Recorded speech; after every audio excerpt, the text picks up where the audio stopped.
বিসমিল্লাহির রহমানির রহিম। আমি আপনাদের সম্মুখে বোর্ডে লিখেছি আরবিকে বাংলায় রিডিং পড়া শিখুন। বিষয় হচ্ছে বলা হয়েছিল 1 থেকে 10 নম্বর ভিডিও, তার মানে 10 দিনের ভিতরে রিডিং পড়া শেখানো হবে। আরবি রিডিং পড়া 10 দিনের ভিতরে শেখানো হবে। তার 8 নম্বর দিন হয়ে গেছে। আজ 9 দিনের ভিডিও আপনাদের সম্মুখে আলোচনা করা হচ্ছে। আর এই 9 দিনের ভিডিওতে কিভাবে রিডিং পড়া যায় সেটাকে দেখানো হবে। চলো, বোর্ডে লেখা হয়েছে, দেখানো হচ্ছে।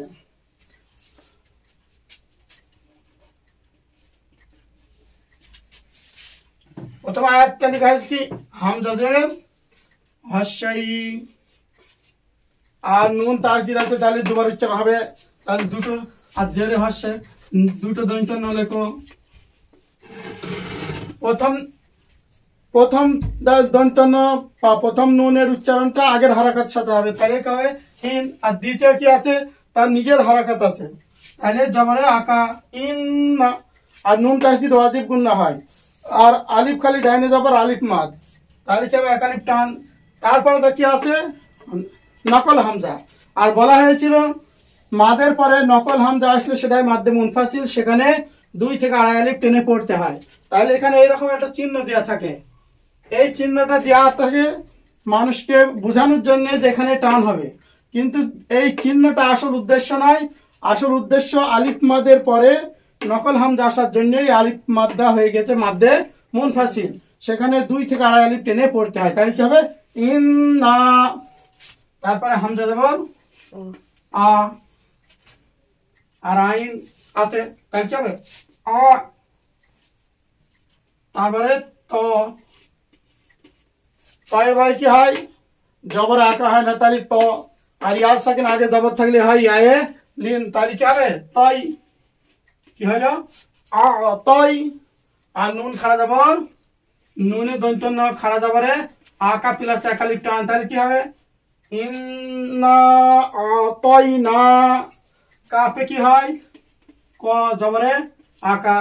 আলিফ খালি ডাইনে জবর আলিফ খালি, তারপরে লামের সাকিন, এটা উরুপে কমারি, তার জন্য আলিফ বাদ দিয়ে লাম ধরে পড়তে হয়। আর সাকিন অক্ষর আগের হারাকাতের সাথে যুক্ত হয়, তাহলে লামে ল হয়। আর এর আগে বলা হয়েছে যে অক্ষরে 3টে বিষয়ের মধ্যে একটা থাকবে, হারাকাত সাকিন তাসদিদ, 3টের মধ্যে একটা থাকলে সে অক্ষর আরবিতে পড়া হয়, তা না হলে পড়া হয় না, লিখার ক্ষেত্রে ব্যবহার হয়। এখানে আলিফে কিছু নেই বলে আলিফটাকে ছেড়ে দেওয়া হলো, লামটা ধরা হলো। তারপরে কাপে ক জবরে আকা আর ওয়াও সাকিন আগে জবর থাকলে ওয়ায়ে লিন, ওয়ায়ে লিনে কি হয় ঠোঁট গোল, তাহলে কাউ, তাহলে কি হবে কাউ ওয়াও। আর সাথে স জবরে আকা, আর এখানে যদি দাঁড়ানো হয় তাহলে শেষ অক্ষর সাকিন, তাহলে কাল কাউ সার। কি হলো কাল কাউ সার। এইবার দেখে নেওয়া হোক এই আরবিটা বাংলায় আমি যে রিডিং লিখেছি, বাংলায় বানান করে রিডিং সহ লিখেছি, সেটা দেখিয়ে দিচ্ছি। ইন্না আতাইনা কাল কাউসার হয়ে গেল। এবার দ্বিতীয়টা কি লেখা আছে দেখেন, তাতে তো আর জবরে আকা নুনে দন্তন্য জবরে আকা। আর যাতে তাসদিদ আছে, তাহলে তাসদিদ থাকলে সেই অক্ষরটা দুবার লিখতে হয়, তাহলে যাতে পুরকির জয় লেখো, দুটো পুরকির জ। আর নিজের হারাকাত কি আছে জবর, তাই দ্বিতীয়টা আঁকা দাও, তাহলে কি হলো তা নাস। কি হয়ে গেল তা নাস। যা আল্লামে ল পেশে হস্যু। এইবার দেখো আলিফের পরে লাম সাকিন, তাহলে কি হবে আলিফ বাদ দিয়ে লাম ধরে পড়তে হবে। তাহলে এই হারাকাত কি করবে, লামের হারাকাত এই লামকে ধরবে। তাহলে আরেকটা লাম লেখো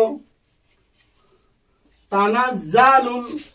মিমে কি হয় ম, আর জবরে আকা, লামে ল, আর খাড়া জবরে আকা প্লাস এক আলিফ টান। এইবার দেখো এখানে কি আছে, খাড়া জবর হচ্ছে আলিফ মাদ্দার সমতুল্য, আর খাড়া জবর পরে আসল হামজা আছে, তার জন্য এটা কি হবে মাদ্দে মুত্তাসিল, মাদ্দে মুত্তাসিল। সেখানে কি হবে এই লামের টানটা 3 থেকে 4 আলিফ টেনে পড়তে হবে। তাহলে কি হবে তানাজ্জালুল মালাই, এরকম টান মালাই, হামজাদের মালাই, কাপে কো, আর জবরে আকা, আর তাতে ত পেশে হস্যু। তাহলে কি হলো মালাইকাতু, তানাজ্জালুল মালাইকাতু। বুঝে আসছে? তাহলে দুটো আরবি লেখা হয়েছে, আরবিটিকে বাংলায় বানান করে ইজরার সহিত রিডিং পড়ে দেখানো হলো। প্রথমটা হলো কি ইন্না আতাইনা কাল কাউসার, দ্বিতীয়টা তানাজ্জালুল মালাইকাতু। এইভাবে আরবিকে বাংলায় বানান করে ইজরার সহিত রিডিং পড়া যায়। তাহলে আমাদের এই ভিডিওটাকে কি করতে হবে, বেশি বেশি করে মানুষের কাছে শেয়ার করতে হবে। সকলে যেন, মুসলমান ভাইদের উদ্দেশ্যে এবং বোনেদের উদ্দেশ্যে জানানো যাচ্ছে যে আমরা সকলেই যেন বাংলাকে বাংলায় বানান করে ইজরার সহিত রিডিং করে পড়তে পারি। কারণ অনেক ভাই এমন রয়েছেন যেনারা আরবিকে আরবি ভাষা মনে করে আরবি শেখা থেকে অনেক পিছিয়ে রয়েছে। তিনাদের উদ্দেশ্যে বলছি, যে সমস্ত ভাইয়েরা বাংলায় শিক্ষিত, তিনারা যদি আমার এই ভিডিওগুলিকে একটু ফলো করেন, অবশ্যই আমার এই ভিডিওর ভিতরে বাংলায় বানান করে ইজরার সহিত রিডিং পড়তে পারবেন। তাই বেশি বেশি করে সাবস্ক্রাইব এবং বেশি বেশি করে ফলো শেয়ার করার দরকার। আল্লাহ আমাদের সকলকে তৌফিক দান করুন।